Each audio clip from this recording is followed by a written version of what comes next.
Assalamualaikum warahmatullahi wabarakatuh. Shalom, Om Swastiastu, Namo Buddhaya, Salam Kebajikan. Hai, apa kabar semua? Semoga sehat-sehat ya. Kembali lagi bersama saya, Lydia Pratiwi Anggraini di Semakin Pan Podcast. Bagi kamu yang baru pertama kali mendengarkan, selamat datang. Semakin Pan Podcast adalah podcast di mana segala hal tentang keluh kesah, berbagi pengalaman, dan tempat untuk warga SMK Negeri 8 Samarinda menyampaikan masukan atau kritik melalui perantara podcast ini. Dan di episode kali ini, kita akan membahas tentang merawat keberagaman, menghargai perbedaan. Keberagaman adalah karunia Tuhan. Kenapa? Karena Tuhan telah menciptakan segalanya dengan karakteristik berbeda dan ciri khas yang berbeda pula. Indonesia merupakan salah satu contoh keberagaman yang nyata. Kenapa begitu? Indonesia memiliki 17.000 pulau, 1.340 suku bangsa dari Sabang sampai Merauke. Dilansir dari laman kemdikbud.co.id, Indonesia mempunyai sebanyak 38 bahasa daerah yang tersebar di 12 provinsi, serta 6 agama yang telah diakui oleh negara. Tak mudah menerima banyak perbedaan yang terjadi tanpa adanya toleransi. Toleransi pun tak hanya sekedar kata tanpa makna. Jauh dari itu, toleransi memiliki arti yang mendalam. Menghormati dan menghargai sebuah perbedaan. Tak ada sesuatu hal yang diciptakan secara cuma-cuma di muka bumi ini. Semua pasti memiliki alasannya sendiri. Begitu juga pada perbedaan yang ada. Perbedaan terjadi untuk menyadarkan kita seberapa pentingnya mengenal, mempelajari, dan menghargai sesuatu. Berbeda bukan berarti lebih rendah. Berbeda bukan berarti tak pantas. Ketika Tuhan menggariskan sesuatu hal dan Ia berkata terjadi, maka terjadilah. Jika Tuhan ingin manusia memiliki bentuk serupa dari suku dan ras yang sama, tentu Tuhan pasti mampu mewujudkannya. Tetapi kenyataannya, manusia diciptakan bersuku-suku dan berbangsa-bangsa, agar kita semua dapat saling mengenal, saling menghargai, saling belajar, dan saling tolong-menolong. Namun apa yang terjadi? Justru perbedaan menjadi jurang perpecahan. Manusia yang dengan mudahnya terprovokasi untuk membenci manusia lain karena perbedaan yang dimiliki. Merasa eksklusif dengan identitas diri sendiri. Dan memandang rendah keberadaan orang lain. Merasa bahwa pendapatnya lebih benar karena ia bukan berasal dari kelompok minoritas. Padahal nyatanya, masjid dan gereja katedral berdiri bersebelahan bukan untuk saling lawan.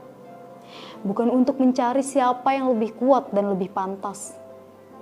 Pada saat kaum Nasrani melakukan kebaktian malam pada tanggal 24 Desember dan kebaktian pagi di tanggal 25 Desember, ada teroris yang menyamar menjadi salah satu kaum yang sama di dalam gereja itu.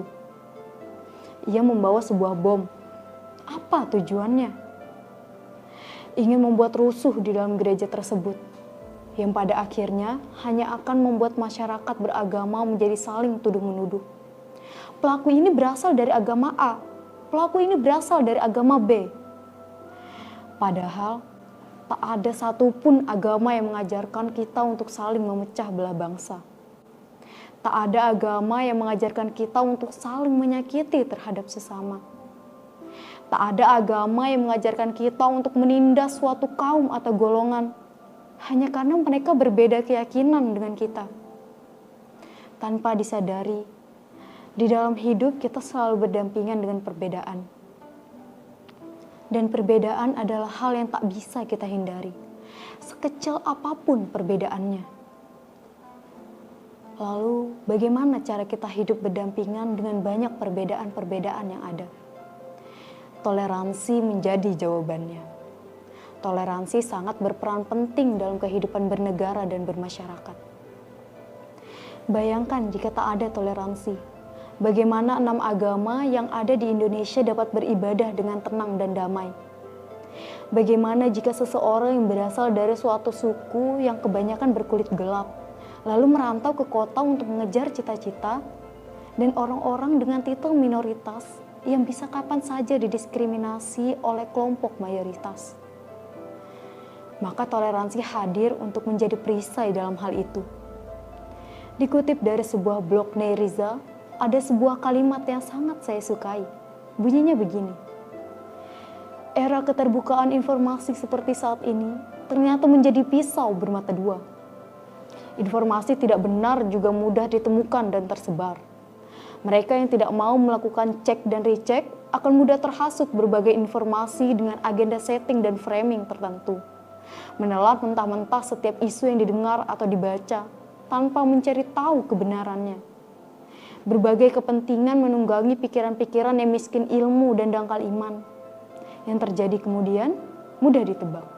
Saling beradu, berdebat, memaksakan keyakinannya kepada orang lain dan rela untuk bermusuhan. Kalimat tersebut menyadarkan saya bahwa banyak sekali orang-orang yang ingin menghancurkan negeri ini. Ia memulainya dengan membuat masyarakat saling beradu, bertengkar, lalu terpecah. Mereka membagikan informasi yang bisa saja berisi sebuah konten yang mengundang pertengkaran dan perpecahan. Toleransi seperti sudah tak ada nilainya. Namun sebagai anak muda penerus bangsa, tak akan dibiarkan orang-orang seperti itu mengambil alih atensi warga. Hidup rukun, aman, dan damai adalah sebuah hak yang harus didapatkan oleh semua orang. Jangan mau ditakut-takuti, jangan mau dipecah belah. Selama ada toleransi, tak ada yang perlu ditakuti. 17.000 pulau, 1.340 suku bangsa, dan 6 agama terkumpul menjadi satu dalam sebuah negara. 275.000 lebih jiwa yang ada hidup dalam sebuah negara yang memiliki semboyan Bhinneka Tunggal Ika. Berbeda-beda tetapi tetap satu jua. Sebuah kalimat yang memiliki makna menyatukan sebuah perbedaan yang ada. Perbedaan yang tak hanya sekedar perkara agama, tetapi juga mencakup perbedaan suku dan budaya. Mau sampai kapan bersaing untuk menjadi lebih tinggi? Mau sampai kapan menginjak-injak harga diri saudara sendiri? Padahal kita hidup di tanah yang sama, tanah ibu pertiwi. Tak perlu merasa paling tinggi, karena itu hanya akan merusak harga dirimu sendiri. Tak perlu mengumbar benci dan maki, karena tak ada yang senilai dengan rasa toleransi. Mari sudahi perselisihan yang ada. Tak ada gunanya meributkan hal yang itu-itu saja. Hanya akan menguras pikiran, juga tenaga. Lebih baik saling bergandengan tangan bersama. Karena kita adalah para penerus bangsa. Ciptakan kedamaian dalam hidup bernegara. Buang semua amarah yang ada. Karena tak mungkin ada pelangi jika tak ada hujan. Tak mungkin ada perselisihan jika kita saling bergandengan. Demi menciptakan kerukunan dan kedamaian, mari saling tolong-menolong dalam kebaikan. Terima kasih untuk kamu yang sudah mendengarkan podcast ini dari awal sampai akhir. Dan see you in the next episode. Bye-bye.